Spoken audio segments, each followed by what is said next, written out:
Halo semuanya, pada kesempatan kali ini, kami kelompok 1 akan berdiskusi mengenai topik memperkokoh pola interaksi sosial antar umat beragama.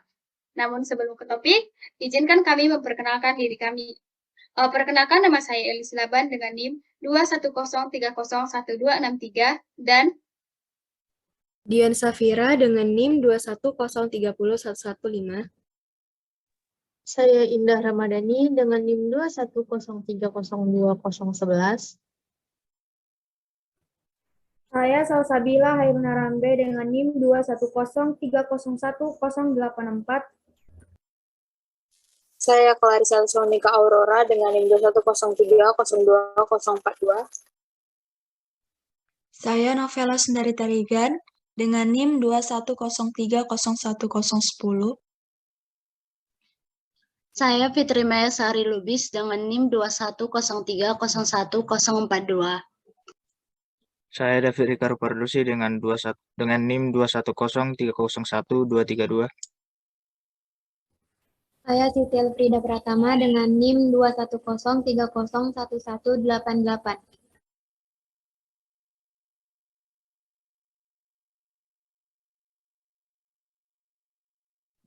Saya Muhammad Furqan Alfiansyah dengan NIM 210301157.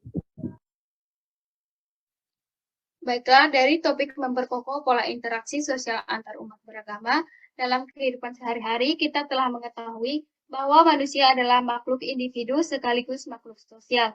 Sebagai makhluk sosial, tentunya manusia dituntut untuk mampu berinteraksi dengan individu lainnya dalam rangka memenuhi kebutuhannya di bumi. Dalam menjalankan kehidupan sosial, di tengah-tengah masyarakat, seorang individu akan dihadapkan dengan berbagai perbedaan. Salah satunya perbedaan agama. Dalam rangka menjaga keutuhan dan persatuan dalam masyarakat, maka diperlukan sikap menghormati dan menghargai, sehingga gerakan-gerakan yang dapat menimbulkan pertikaian dapat dihindari. Selanjutnya dapat kita ketahui lebih dalam lagi melalui diskusi ini. Setelah mengetahui maksud dari judul kami ini, poin berikutnya adalah upaya yang dapat kita lakukan untuk mewujudkan maksud dari judul kami, yaitu memperkokoh pola interaksi sosial antar umat beragama, yaitu bergaul dengan semua teman tanpa membedakan agamanya. Jadi ini maksud dengan tindakan bergaul dengan semua teman tanpa membedakan agama, kita tidak pilih-pilih dalam berteman, karena keberagamanlah yang membuat kita saling belajar dari setiap perbedaan, dan membuat perbedaan-perbedaan itu sebagai kekuatan untuk bersatu dalam mengupayakan memperkokoh pola interaksi antar umat beragama. Nah, dari penjelasan Kak Dian Safira, dapat kita ketahui bahwasannya kita itu dalam berteman tidak boleh membedakan agama satu sama lain.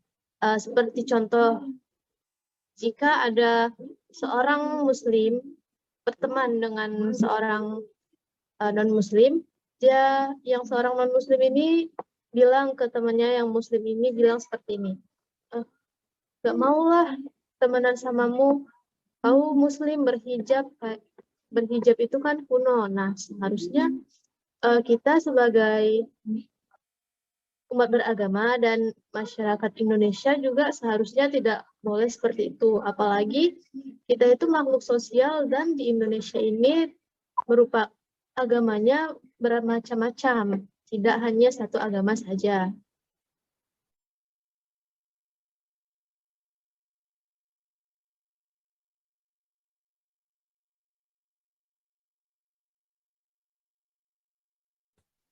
Selanjutnya, menolong teman beda agama yang sedang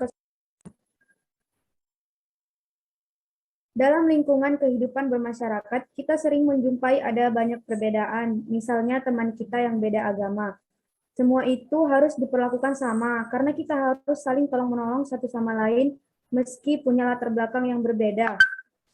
Manusia sebagai makhluk sosial yang tidak dapat hidup sendiri tanpa bantuan orang lain, dianjurkan untuk saling membantu terhadap sesama manusia lain.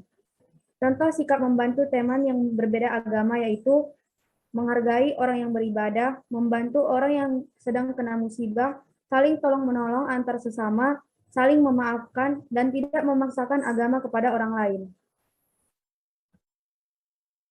Nah, contohnya lagi itu bisa seperti, misalnya kita sedang ada bencana alam.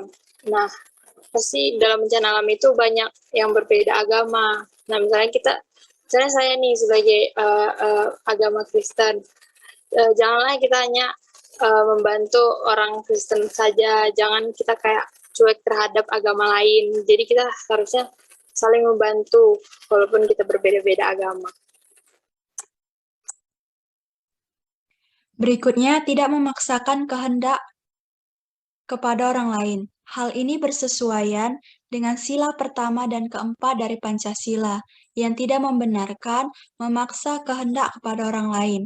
Karena setiap orang memiliki hak asasi untuk menganut agama yang mereka jalani, mengutarakan pendapat, dan sebagainya. Kita perlu juga mengutamakan musyawarah dalam mengambil keputusan untuk kepentingan bersama. Dengan ini, semakin erat dan terikatnya pola interaksi sosial antar umat beragama. Selanjutnya, tidak memaksakan kehendak terhadap, artinya tidak egois, seperti mahasiswa yang menghargai perbedaan antar individu. Dalam kegiatan musyawarah, mahasiswa bisa menerapkan rasa toleransi, serta belajar ikhlas saat menerima hasil musyawarah. Segala bentuk keputusan dalam musyawarah harus dihormati dan dijunjung tinggi. Hal ini dikarenakan hasil tersebut merupakan keputusan bersama.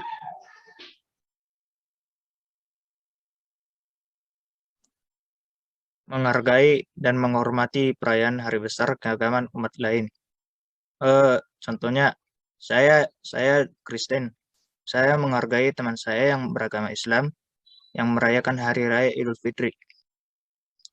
Dengan saya mengucapkan selamat Hari Raya kepada mereka, dan saya meminta maaf kepada mereka apabila saya melakukan suatu kesalahan kepada mereka.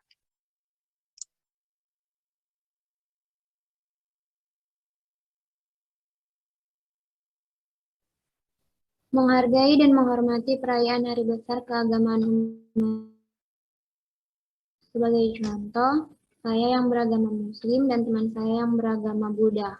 Untuk menghargai dan menghormati perbedaan kami, saya akan menjunjung toleransi, yaitu dengan cara memberi selamat, tetapi tidak akan mengikuti ibadah yang dijalankan teman saya. Dan poin yang terakhir yaitu tidak menghina dan tidak jelekan ajaran agama lain. Maksud dari poin ini adalah kita tidak menghina ajaran cara beribadah dan hal lain yang dianggap sakral oleh orang yang berbeda agama dengan kita. Ajaran dan setiap agama berbeda, maka sudah pasti cara beribadahnya juga berbeda. Terkadang perbedaan seperti ini dapat menimbulkan konflik. Jadi dengan kita menghargai agama yang mereka anut, maka kita sebagai umat beragama telah menjalankan satu perintah agama, yaitu tidak mendiskriminasi umat beragama lain. Jika kita menghina ajaran umat beragama lain, maka hal ini akan merusak citra agama yang kita anut. Sebab orang akan berpikir bahwa kita adalah orang yang tidak diajarkan sopan santun dengan menghina kepercayaan agama orang lain. Jadi untuk menghindari hal seperti ini terjadi, maka bagaimana kita tidak ingin agama yang kita anut itu dihina, maka begitu pula kita tidak menghina kepercayaan orang lain. Baiklah, sekian diskusi kami mengenai topik memperkokoh pola interaksi sosial antar umat beragama.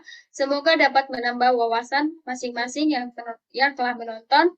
Dan jika ada kata-kata yang salah, kami mohon maaf. Sekian dan terima kasih.